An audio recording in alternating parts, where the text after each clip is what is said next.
At 35,000 feet inside the silent luxury of a first-class cabin, 17-year-old Riley Monroe sat quietly in seat 1C, sketchbook on her lap, headphones tucked in place, and a sense of calm cloaked around her like a second skin. To anyone watching, she might have seemed like just another well-off teenager enjoying the perks of privilege. But to Carolyn Briggs, a veteran flight attendant with over 2 decades in the air, Riley's presence didn't make sense. It didn't compute.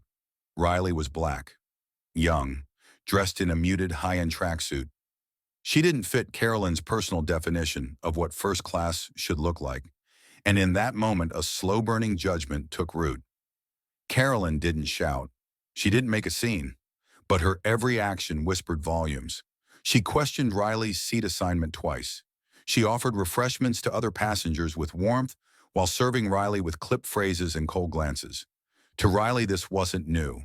She had grown up navigating spaces where she was seen as an exception, not the norm. But this time felt different. This time she felt the walls closing in. What started as subtle snubs quickly escalated. A silver pot of scalding coffee, supposedly spilled by accident, landed squarely on Riley's lap. The pain was immediate, searing, and unmistakably deliberate. The look in Carolyn's eyes wasn't concern. It was triumph masked as shock. And yet Riley didn't scream. She didn't argue. Instead, she endured. She breathed through the pain.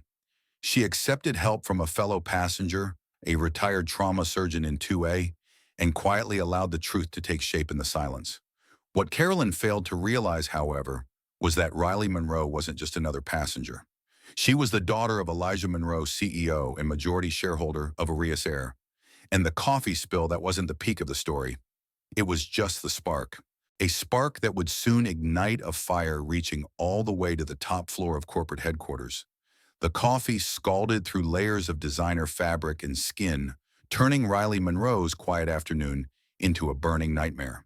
The pain hit fast, white-hot, visceral. Her breath caught as she shot up from the seat, her sketchbook tumbling to the floor, graphite pencil rolling under the aisle, like a forgotten relic of her peace. For a moment, the entire first-class cabin froze.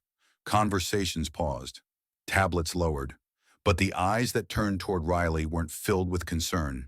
They were inconvenienced, curious. A few expressions even leaned toward annoyance. In that hush, only one passenger moved. Dr. Alan Pierce, seat 2A, rose without hesitation. A calm, seasoned man in his 60s, he had the posture of someone who had spent his life repairing hearts, literally and metaphorically. With a commanding yet gentle voice, he knelt beside Riley and assessed the damage. "This is a second-degree burn at minimum," he said sharply, cutting through Carolyn's rushed apologies and overly loud claims of turbulence. "She needs lukewarm water now, not cold, not ice, and she needs to get out of those pants immediately." Carolyn's carefully constructed mask of concern cracked just slightly. "Sir M trained for in-flight emergencies." "No," he said flatly. "You're making it worse." The moment hung heavy in the air. Passengers murmured, unsure of what to believe. But Carolyn stepped back, if only to preserve the illusion of control, and another flight attendant, a younger woman named Lauren, rushed over with bottled water and clean towels. With Riley trembling in shock, Dr. Pierce gently guided her to the lavatory. Lauren followed close behind, carrying a spare set of cotton pajamas from the amenities kit. Inside the compact space, Riley peeled back her clothes with trembling hands, revealing skin that was already blistering and angry red. Lauren's hands shook as she dabbed cool compresses over the injury, tears silently welling in her eyes. "There was no turbulence," she whispered. "I was standing right there.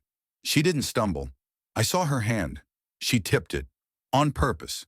Riley didn't speak. She couldn't. Her throat was tight with more than pain. It was the familiar choke of knowing the world would rather believe a uniform than a teenage girl with dark skin. Back at her seat 20 minutes later, wrapped in fresh clothes and muted pain, Riley picked up her phone. She didn't text her father. He was likely mid-board meeting in a glass skyscraper somewhere in Manhattan. None of this needed precision. Instead, she sent one secure, encrypted message to Elena Grant, her father's chief of staff, and one of the most quietly powerful women in American corporate life. Incident on Flight Orion 228.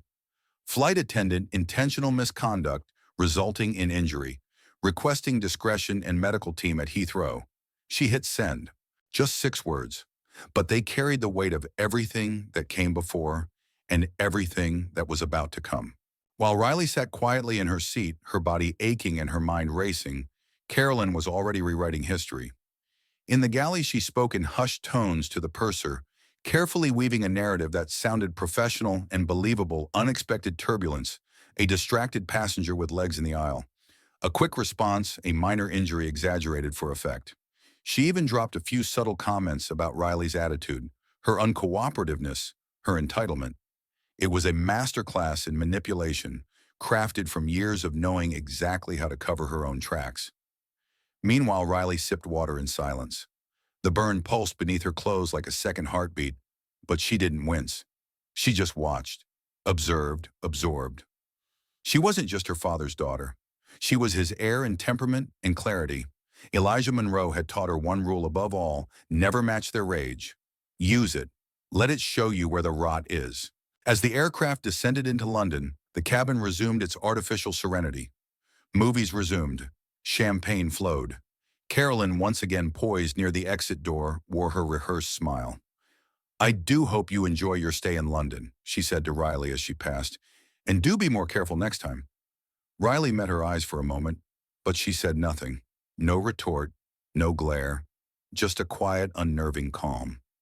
What Carolyn didn't see, what she couldn't possibly know, was that outside the jet bridge, 2 people were already waiting. One was Nigel Hammond, Director of Global Operations for Araeus Air's European Division, his tailored suit and headset giving him the look of a man who made problems disappear. The other was Elena Grant in an understated black trenchcoat, tablet in one hand, expression unreadable. When they saw Riley, their faces changed instantly. Concern, urgency, reverence. "Miss Monroe," Nigel said softly, "we're deeply sorry. We've arranged a private suite and medical team. Your father is on a secure line and Elena has briefed him. He'll call the moment the board meeting ends." Elena placed a gentle hand on Riley's shoulder. "You're safe now. We're going to handle this. All of it." Riley exhaled for the first time in hours. In the Windsor suite at Heathrow, a discreet team of medical professionals examined her burns. Confirmed 2nd degree. Painful but recoverable. She sat still through the treatment, her only movement the occasional tightening of her jaw when antiseptic met raw skin. Elena sat across from her, ignoring the buzzing of her phone. "We already have a statement from the purser. He said this isn't the first time she's acted like this. Particularly with passengers, she doesn't think fit the image of first class." Riley looked up. "So I'm not the only one." "No, just the wrong one to pick on." Elena handed her a tablet. On it was the incident report Carolyn had filed. It was, in Elena's words, a well-written fairy tale. Every detail carefully designed to shift blame. Every sentence a calculated move to protect herself and vilify Riley. "She didn't just lie," Riley said, her voice quiet but firm. "She weaponized the truth." Elena nodded. "And she's about to find out that corporate fairy tales don't end well when the boardroom already knows the real story." At that moment, Riley's phone buzzed. One name lit the screen: Dad. She answered. Riley Bear. Elijah Monroe's voice was soft, but it carried that unmistakable weight, controlled, deliberate fury. "Are you okay?" "I will be," she said. "I've read the statements, the report, everything. And I'm going to tell you something, not as your father, but as the man who built this company from the ground up.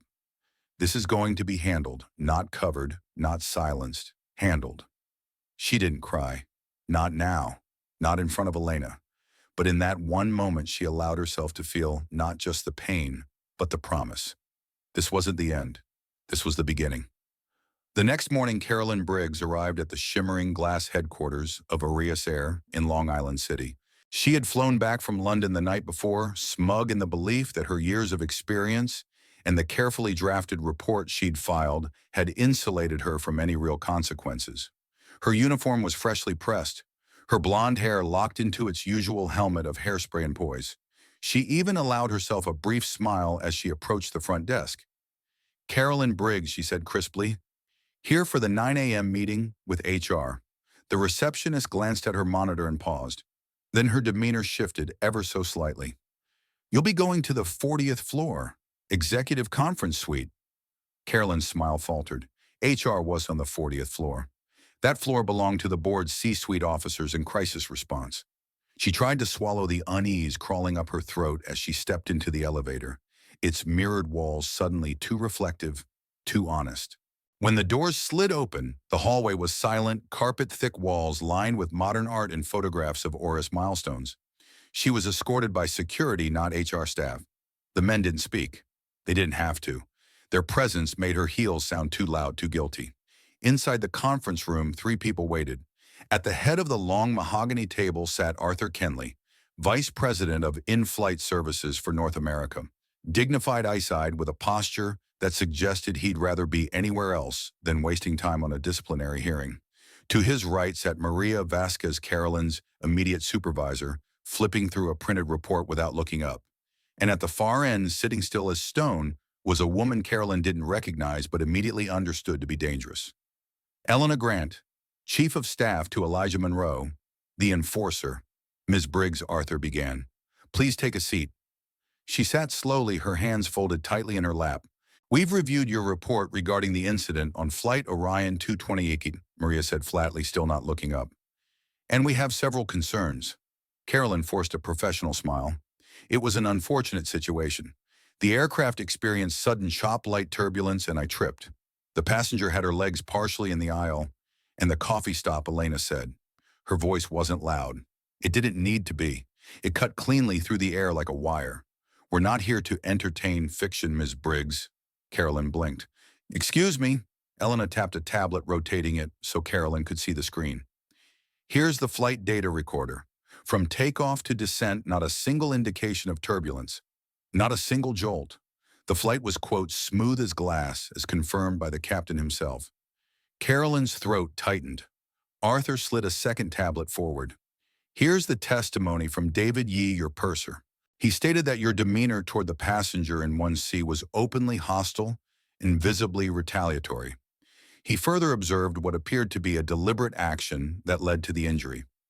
He's always had it out for me, Carolyn said quickly. He's jealous I got seniority. Then perhaps you can explain this. Elena slid forward a third file. A letter from Dr. Alan Pierce, the passenger in 2A. Retired cardiothoracic surgeon.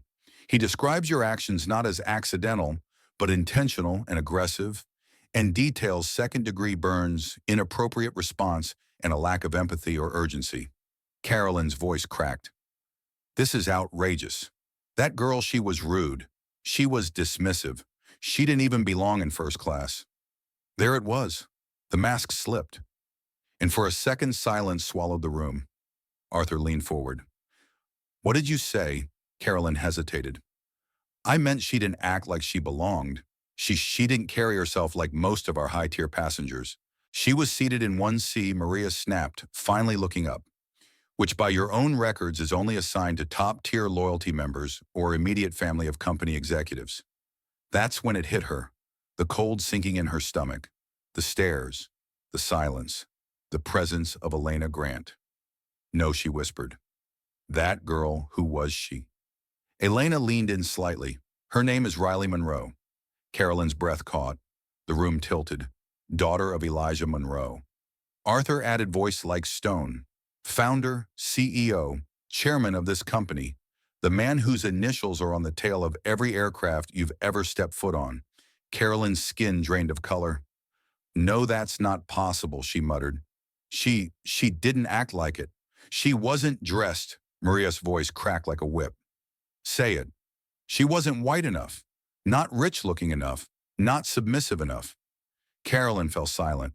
Her hands trembled in her lap. Elena opened a final folder and slid a photograph across the table. This is the medical image of Riley Monroe's thighs taken within 2 hours of landing. Second-degree burns, open blisters. Do you still want to describe it as a little spill? Carolyn recoiled. Your actions, Arthur said, have put this company at risk legally, reputationally, and morally. You lied. You falsified a report. You mishandled a medical emergency. And you did all of this to a minor who happens to be the daughter of the man who signs your paychecks. Carolyn tried to speak, tried to explain, but the words curdled in her mouth. Elena stood. You are hereby terminated from your position with Arias Air, effective immediately. Your pension benefits are revoked under Clause 14 inter Seagross misconduct. Your name will be placed on the FAA misconduct list. No major airline will ever hire you again. A final paper was slid across the table. Sign it, Maria said coldly. Carolyn stared at the page. Her name, her badge number, her end. She signed. Two security officers entered quietly and waited by the door. As she was escorted out, Carolyn passed a photograph on the wall. It was Elijah Monroe laughing beside a young girl at the ribbon-cutting ceremony of the airline's flagship A380. The girl was younger then, but unmistakably the same Riley. A girl Carolyn had dismissed, underestimated, and tried to erase. She hadn't spilled coffee on a stranger. She had poured prejudice onto the daughter of the man who owned the sky she flew through. And now she was grounded forever. 3 weeks after the incident, the scars on Riley Monroe's thighs had begun to fade. The angry red had turned to pink, and the blisters were no longer raw. But beneath the skin, the deeper wounds, the ones left by humiliation, dismissal, and invisibility, still ached in quieter ways. She sat by the window of her family home in Westchester County, watching the October leaves fall in slow spirals. Autumn had always been her favorite. It made everything feel honest. The colors didn't lie. The trees didn't pretend.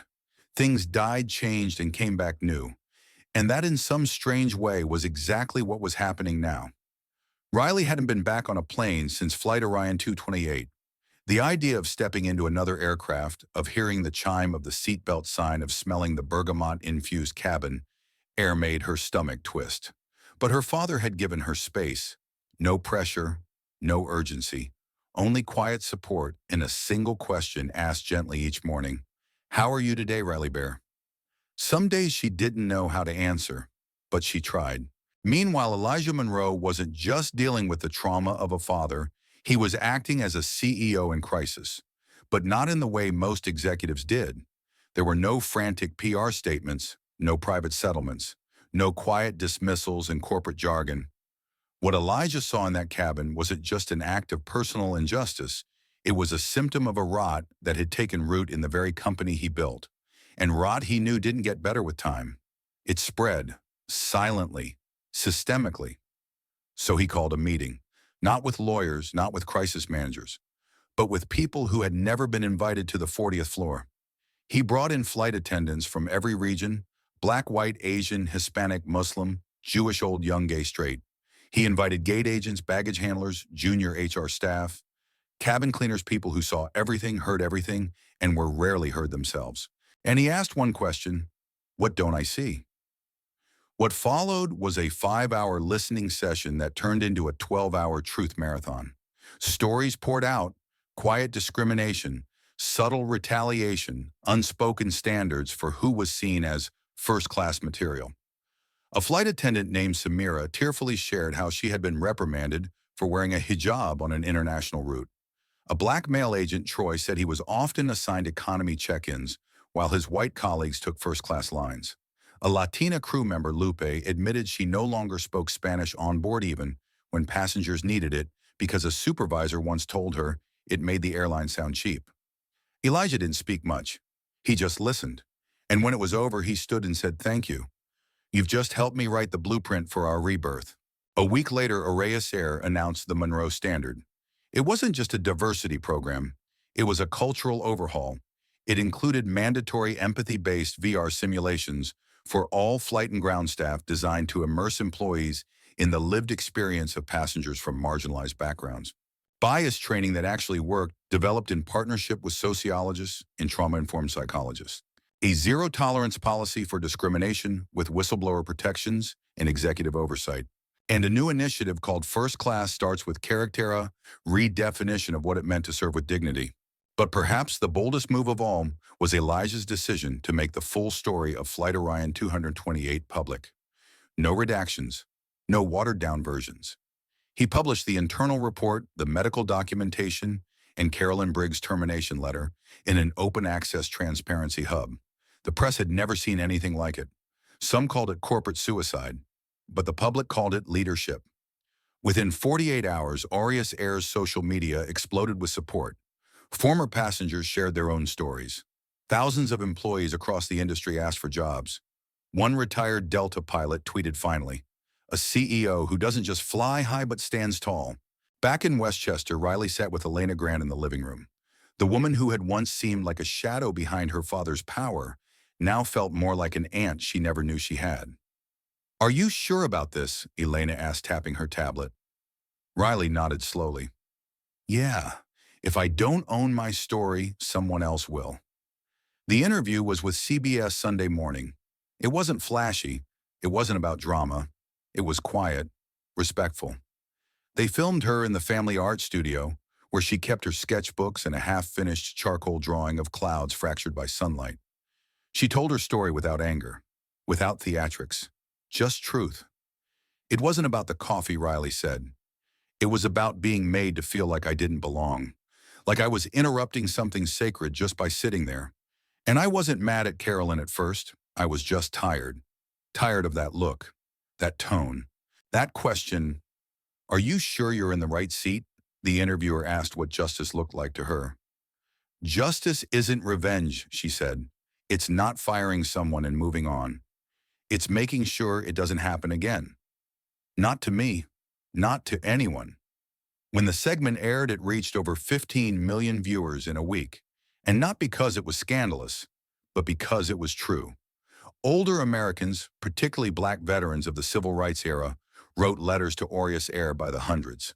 One read, "She reminded me of my granddaughter, but she also reminded me of who I used to be, brave even when no one's watching." 6 weeks after the burn, Riley boarded a plane again. It wasn't scheduled. She had insisted on it. Her father sat across from her in a mirrored suite aboard Aureus Flight Narzu-1, bound for Los Angeles, the airline's newest flagship route. He didn't ask if she was sure. She looked out the window as the runway blurred and said softly, "Let's see if the air feels different now." A new attendant entered the cabin, a young man named Marcus, warm eyes, open posture. "Ms. Monroe, Mr. Monroe, can I get you anything before we taxi?" Riley hesitated, then smiled. "Sparkling water with lime, please." Marcus returned a moment later with 2 glasses and a folded linen napkin. "And thank you," he added, "for what you've done. We all feel it." Riley blinked. "What do you mean?" He pointed to his lapel. A new pin glinted there, an interwoven symbol of cloud-hardened flame. "It's the Monroe Standard," he said. "We wear it because we serve better now. Because of you." Back in Ohio, far from the clouds, Carolyn Briggs was having a very different kind of morning. Gone were the pressed uniforms and window views of the Atlantic. She now wore a cheap polyester vest in a big-box grocery store outside Toledo. Her hair had lost its lacquer. Her posture, once imperious, had shrunk. Customers barely looked at her. Once she had judged everyone by their shoes, their tone, their boarding group. Now she was invisible, and that she realized one night as she scanned loaves of bread beneath flickering fluorescent lights was the truest punishment of all. She had erased herself. No scandal, no drama, just silence. The silence of being irrelevant in a world she once thought she owned. Back in the skies, Riley pulled her sketchbook out once again. Her hands didn't shake. This time she drew herself. Not just as a figure in a seat, but as the storm and the sunlight. The girl who refused to be erased. Who became the reason people flew better. Who turned trauma into blueprint. She wasn't just the daughter of a CEO anymore. She was Riley Monroe, and she finally understood what her father meant when he said, "Some people inherit power. Others earn it. But the ones who survive fire and still create beauty, they change everything."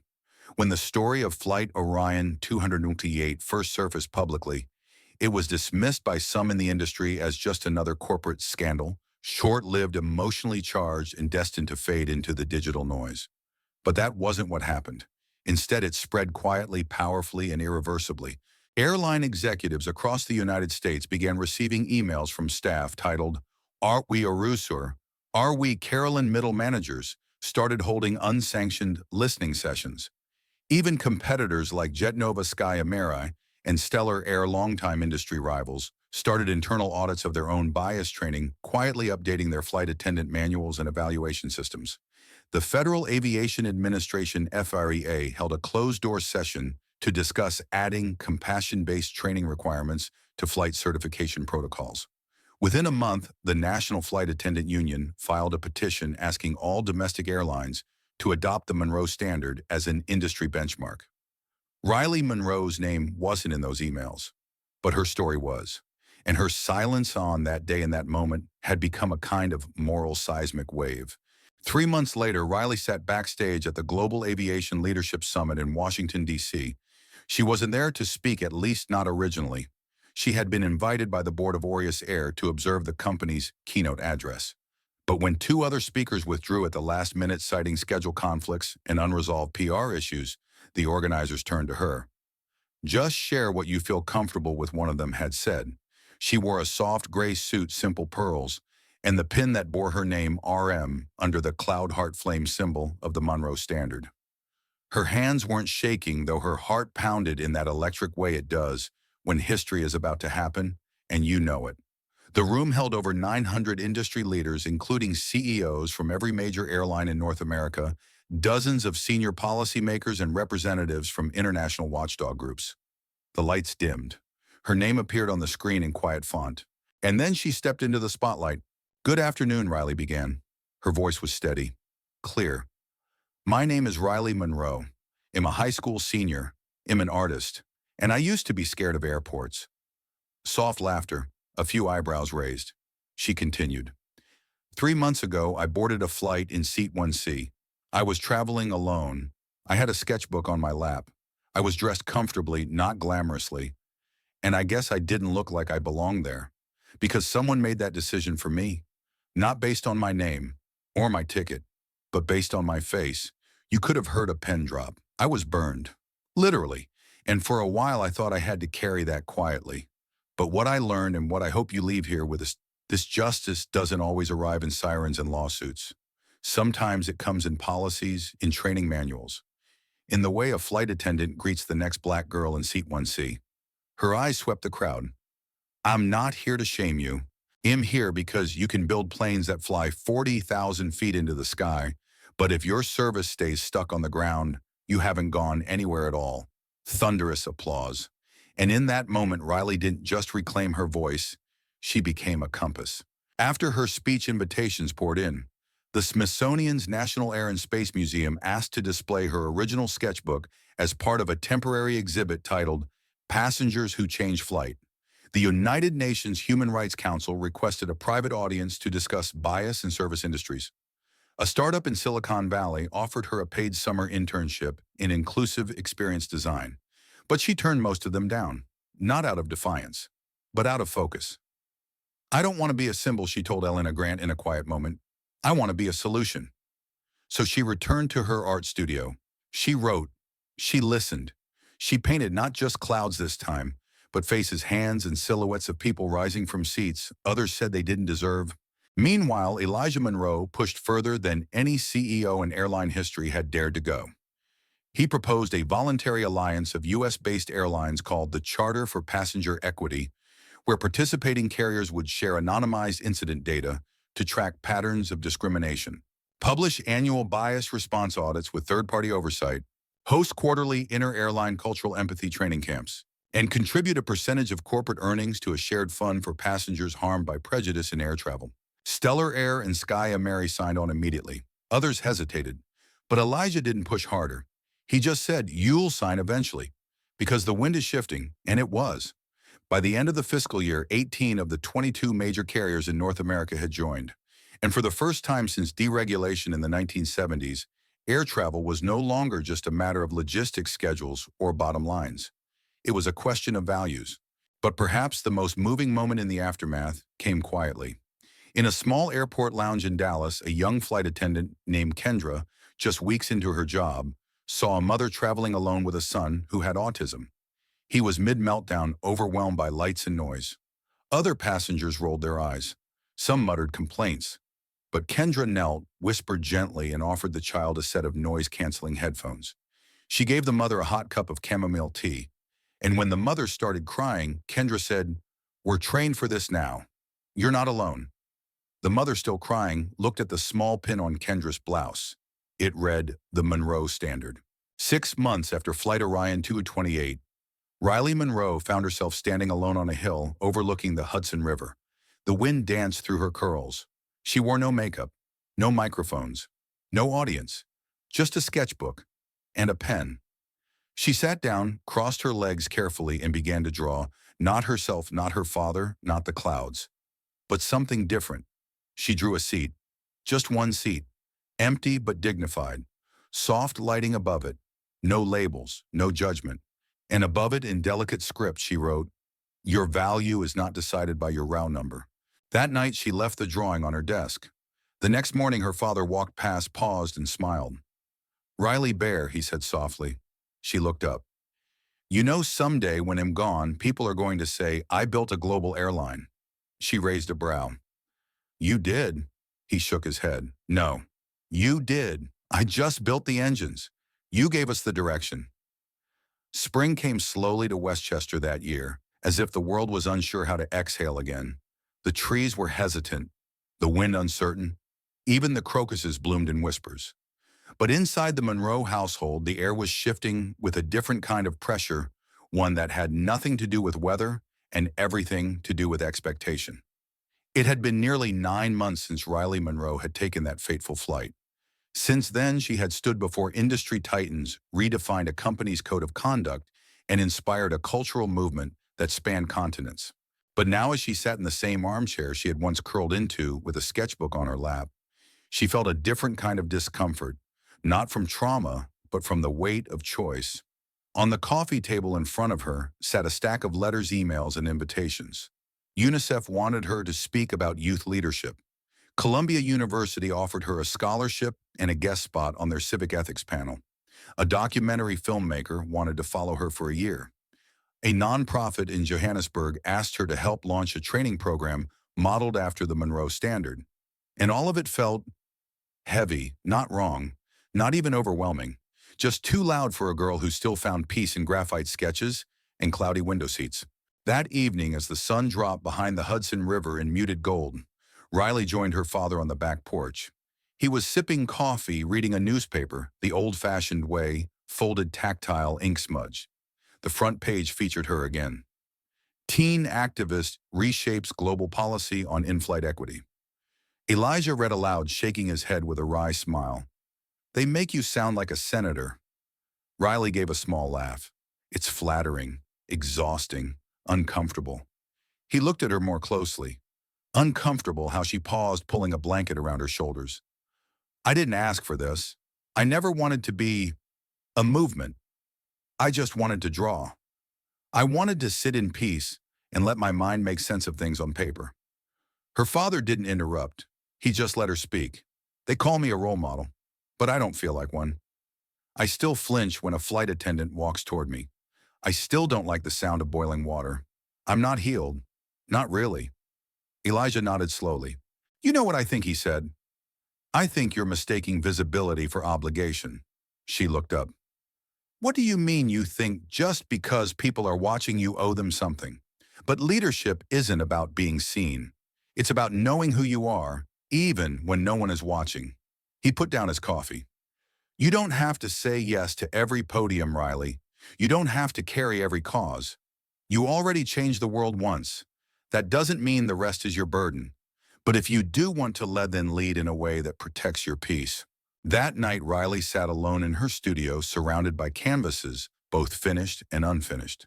She looked at one in particular, a portrait she had painted weeks earlier, of a first-class cabin seat, empty but bathed in soft light. The words above it still read, Your value is not decided by your row number. She stared at it for a long time, then turned to her notebook and wrote a single question. What do I want to leave behind, and what do I want to keep for myself? In the weeks that followed, Riley made quiet decisions. She declined the documentary. She accepted the scholarship but requested to defer 1 year. She began working with Elena Grant and a select team to design an online curriculum that could be licensed by any service-based company, from airlines to hotels to medical clinics. She titled it The Empathy Protocol. It wasn't flashy. It didn't come with hashtags, but it came with truth video reenactments, real passenger testimonials, behavioral simulations, and most importantly, a section on the unseen impact of microaggressions. Riley narrated each lesson herself, not as a victim, but as a witness. Then one morning in late May, she received a phone call from a name she didn't recognize. Maya Bellamy, head of programming for the National Civil Rights Museum in Memphis. "I know you're getting thousands of calls," Maya said, "but this one's different." She paused. "This October marks the 60th anniversary of the Freedom Riders. We're hosting a youth roundtable. We want you to open it." Riley was silent for a moment. "That's, a lot of history," she said. Maya replied, "And you've added to it." She agreed, not out of pressure, but because this time it felt right. At the round table, surrounded by the children and grandchildren of activists who had marched, sat, and bled for equality, Riley spoke simply. "I'm not a freedom rider. I didn't break any laws. I didn't even raise my voice." She paused. "But I did stay seated, and sometimes that's enough to make history whisper back." There were no standing ovations, just silence, and then tears. Because those who knew what it meant to survive invisibility also knew what it meant to finally be seen. By the end of the year, Riley had traveled to 5 countries not as a celebrity, but as a guest of training programs, looking to integrate the Monroe Standard. She met with child advocates in Nairobi, spoke to school counselors in Berlin, sketched beside art students in Seoul, but through it all, she kept a rule. 1 weekend a month was just for her. No press, no panels, just hiking, painting, silence, balance. In a private interview with The Atlantic, when asked what her legacy would be, Riley smiled and said, "Legacy isn't what you build on stage. It's what people carry quietly because of something you left behind." She paused. "I want to leave behind a world where no one ever gets asked again, 'Are you sure you're in the right seat?'" And she did. Not by shouting, but by shaping. Not by dominating headlines, but by shifting policy. Not by becoming an icon, but by remaining human. It had been exactly 1 year and 2 days since Riley Monroe had boarded Flight Orion 228. Now she stood once again at Gate B-17, boarding pass in hand, heart steady. The airport hadn't changed. Same announcements over the intercom, same smell of brewed coffee and jet fuel, same mechanical cadence of rolling luggage on tile. But Riley had changed. She was no longer the 17-year-old girl sketching light through glass windows, hoping not to be noticed.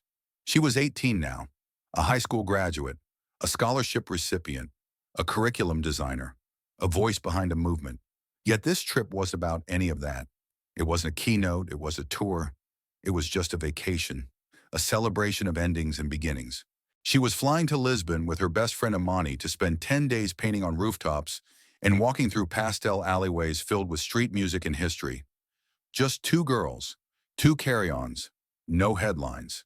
When the gate agent scanned her boarding pass and smiled without a hint of recognition, Riley felt a strange kind of peace. She walked down the jet bridge, letting her fingers trace the cool metal railing like it was a ribbon of memory. As she stepped into the aircraft, her breath caught for just a second. Seat 2A, cream leather, warm lighting, the faint scent of cedar and citrus, the same configuration. But this wasn't the same world. The attendant, a young black woman named Marcia, greeted her with a genuine smile. "Welcome aboard, Miss Monroe. We're so glad to have you." No second guessing, no looking her up and down, just a seat and a welcome. Imani took the window next to her and immediately started scrolling through a Lisbon food tour on her phone. "You okay?" she asked. Riley nodded. "Yeah, just checking in with myself." Marcia returned with a tray. "Can I get you something to drink before takeoff?" "Sparkling water with lime," Riley said without thinking. "Absolutely." The words were simple, but the meaning underneath them was vast. This was the first time she had ordered sparkling water at 35,000 feet since the day everything changed. And now it just was. No symbolism, no tension, just a choice. The plane began taxiing. As the engines rumbled and the cabin lights dimmed, Riley leaned back in her seat and let her eyes close. She thought of her father, probably in a boardroom somewhere guiding a new generation of executives. She thought of Elena Grant, who had just announced her retirement, of Marcus, the flight attendant, who now trained others in de-escalation, of Carolyn Briggs. And then she let them go, not out of bitterness, But because healing doesn't mean forgetting, it means no longer needing to carry the weight. When the wheels left the ground, Riley didn't flinch. Instead, she reached into her tote bag and pulled out her sketchbook. Not the old one, a new one. First page still blank. She looked out the window. The clouds were thick, backlit by the early afternoon sun. Without thinking, her pencil began to move, soft arcs, layered texture, light touching shadow. She was drawing again, not to escape, but to remember who she had always been. And for the first time in a long time, Riley Monroe wasn't reclaiming her peace. She was already living in it. In a world that often moves too fast to notice the quiet ones, Riley Monroe's story reminds us that strength isn't always loud, and change doesn't always begin with a raised voice. Sometimes it begins with a steady gaze, a firm refusal to be erased, and the silent courage to remain seated when the world tells you to move. At the heart of Riley's journey is a universal truth. Dignity is not determined by wealth, status, or appearance, but by presence, by resilience, and by how we treat others when no one is watching. For older generations who have witnessed great social movement, civil rights marches, voting rights, battles, cultural upheavals, this story may feel both familiar and fresh. It echoes the era when sitting at the front of a bus was an act of defiance and walking into a school was an act of bravery. Yet what makes Riley's narrative powerful is not only what she endured, but what she chose to build afterward. She didn't become bitter. She became better. She didn't seek revenge. She sought reform. Her strength was not in her name or her father's position, but in the clarity of her response and the compassion in her aftermath. There are several key takeaways that apply directly to life, especially in our later years. First, legacy is not what we leave behind in wealth or titles, but in values and example. Riley's influence was born not from power, but from how she used her pain to lift others. Second, healing does not require forgetting. It requires understanding growth and release. She didn't erase her scars. She embraced them, allowed them to teach her, and then walked forward. Finally, we are never too old or too far removed to contribute to cultural healing. Whether by listening more deeply, mentoring the next generation, or simply refusing to let prejudice pass unchallenged in our presence, each of us plays a role in shaping the world's moral compass. Riley Monroe may be young, but her story is timeless. It reminds us that character outlasts crisis and quiet integrity can move mountains. In the end, the true measure of any society lies not in how it treats the powerful, but in how it honors the quiet dignity of those often overlooked. And that is a lesson we carry not just into policy or industry, but into our homes, our communities, and our own daily lives. Riley Monroe didn't set out to be a hero. She simply chose to stand her ground with quiet dignity. But in doing so, she challenged an entire system and inspired a movement. If her story moved you, if it made you reflect, feel, or believe in the power of doing what's right, even when no one's watching, then let her know she's not standing alone. What would you like to see Riley do next? Should she continue leading change in the airline industry? Should she bring the Monroe Standard to schools, hospitals, or public spaces? Or should she simply be allowed to live in peace and choose her own next chapter? Your voice matters. Share your thoughts in the comments. What's your message to Riley? If you believe in her journey and want others to hear it, please like this video, share it with someone who needs a reminder that justice still lives in everyday people. And if you truly felt this story, comment the number 1 below. Let's fill this space with light, compassion, and support for Riley and for everyone who's ever been made to feel like they didn't belong.